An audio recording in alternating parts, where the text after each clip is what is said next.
But how can you be at a location and see Santa's sleigh fly above you, and mind you, there's probably like 200 or 300 people on this beach, and still not believe that there's Santa in the movie world?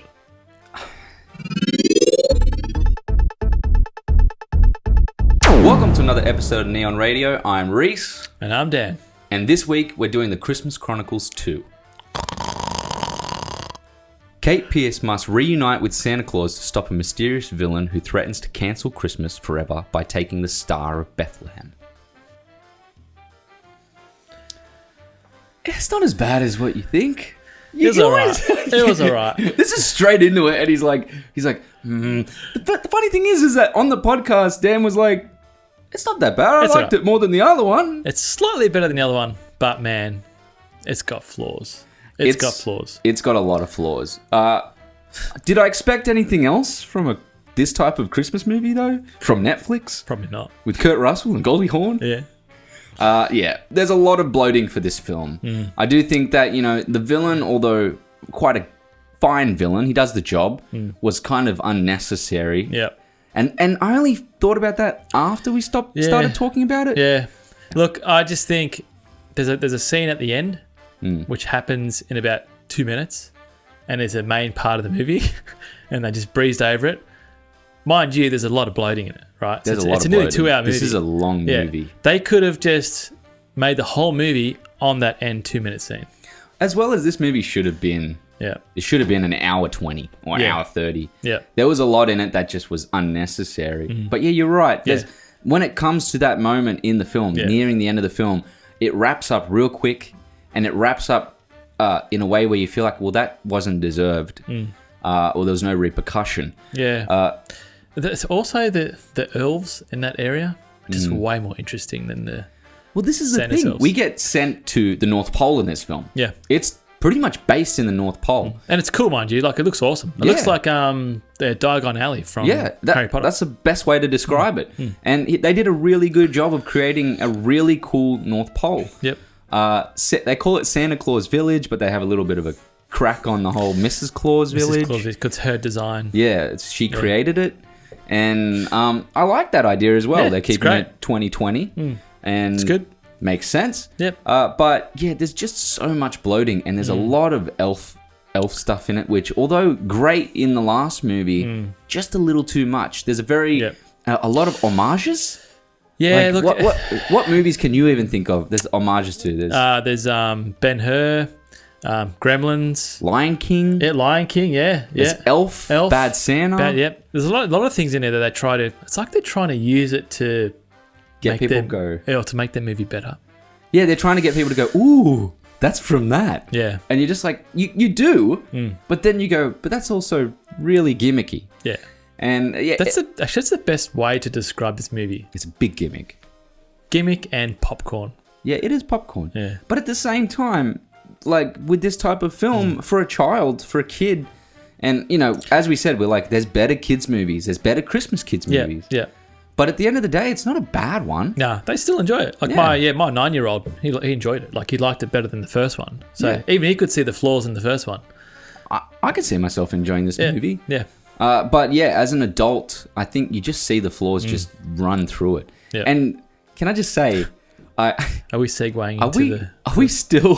Here we are. Yeah. But you just destroyed it because you said it was a segue. God damn it, Dan. Wait, sorry. Are you still a true believer? Because I don't think anyone else in this series understands what a true believer is at all. How can you be... this is not really giving anything away. But how can you be at a location and see Santa's sleigh fly above you, and mind you, there's probably like 200 or 300 people on this beach, and still not believe that there's Santa in the movie world? Isn't that like a massive flaw about being a true believer in this franchise? When it comes to this, I can't give any props to that. No. It is a huge flaw. It's ridiculous. They want you to not think about it, but you can't not think about it. It's in your face. It's super in your face. They literally, 2 children. I can't. Yeah. I don't want to give it away, but I don't want to give. It's just frustrating. In your face. Yeah, I think if you go into this movie with a 9, to 15-year-old mentality. Maybe less than 15 even. I would say 12 to like 6. Yeah. I think you're going to enjoy it. But as an adult, like, it's still enjoyable, but there's just so many flaws in the bloating and everything like that. It's just not good. Yeah. Thankfully, we have a cast like Kurt Russell. Yeah. And Goldie Hawn, which is great in that. And Tyrese Gibson, which is very charismatic at times. Yeah. It kind of feels a little weird now after the series for the Fast and Furious, but still charismatic dude. Yeah. And they sidelined Teddy. Yeah, which was yet another cool character. But I mean, Teddy was just getting it on with his girlfriend. That's what he was doing in the meantime. That's why he was like, I'm not going on an adventure. I'm doing an adventure here in Cancun. Yeah. But I think that at the end of the day, like, as a Christmas film... Oh, we didn't touch on... I'm sorry. We didn't touch on Katie's dad. I was going to get to that. Oh, okay. Well, yeah. That was me doing a bad segue. Yeah. I mean, I ruined yours, you ruined mine. But look, the whole arc on Kate's... the father. Character, their father. I think that was really nice. It's good that they brought it back in a little way. Like a tad of it. Yeah. So in this movie, she gets closure. I can give that away. That was the nicest part of the movie.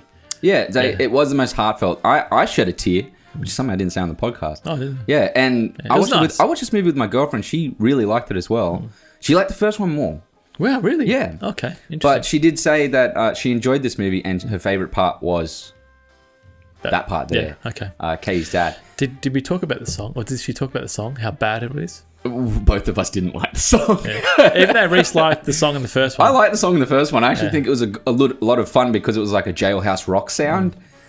This one here was bad. Yeah, it wasn't This was not good. It wasn't good. No. Yeah. We can, if you get to the song part, in a really cool 90s airport, really well, like the production design's awesome on it, but the song sucks. Yeah. I won't lie, I fast forwarded through the song. That's fair enough. I listened to like 20 seconds. Which is a shame because the production design's really good in it, and then...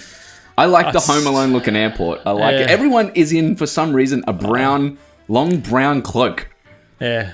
It's with the dumbest bag. Anyway. I know. I just find those movies that just somehow break into song. It just breaks the whole flow for me. It just if it's multiple songs, it's fine. But you got this whole movie. It's pretty much action all the way through, and then bang, they break into a song. And it's like I can see it. Yeah, but for some reason, this one here definitely didn't hit it for me. I think it was like weird because I love gospel type of sounding music. Yep. But this here just was cheesy, super cheesy. Oh mate, it was cheese with double cheese on top. It was full blown mozzarella. But as a film for myself, I would recommend this for young kids between 6 to 12, I would say. It's not bad. Yeah. It's not bad. It sounds like we're hammering it, but it's okay. I think adults would be fine because of Kurt Russell and Goldie Hawn, but I do think you might get bored, which is understandable. And the movie's long. It's too long. It's like an hour and 50. 20 minutes out of the movie would have been... At least 20 minutes out of the movie would have been fine. This is a fine Christmas movie. It's fine. Yeah, it's fine. And I liked it better than the first one. I'm giving this a 6.5 out of 10. Yeah, I'm giving it the same as the last one because I don't think it should go better or worse. It's just fine for me. I actually think I enjoyed this a little more, but I just don't see it getting that extra score for some reason. Yeah, I see what you mean. Yeah, so it is a 6.5 as well for me. Don't forget to like and subscribe to this channel. And check out Spoil Radio Podcast for more spoil-filled, in-depth reviews. Also, follow us on Neon Radio Reviews under Facebook and Instagram just to keep up to date. Also, we respond to all of your DMs. So tell us, what do you want us to review next? Thanks for watching this week. And can you take us out, Dan? Are you a true believer?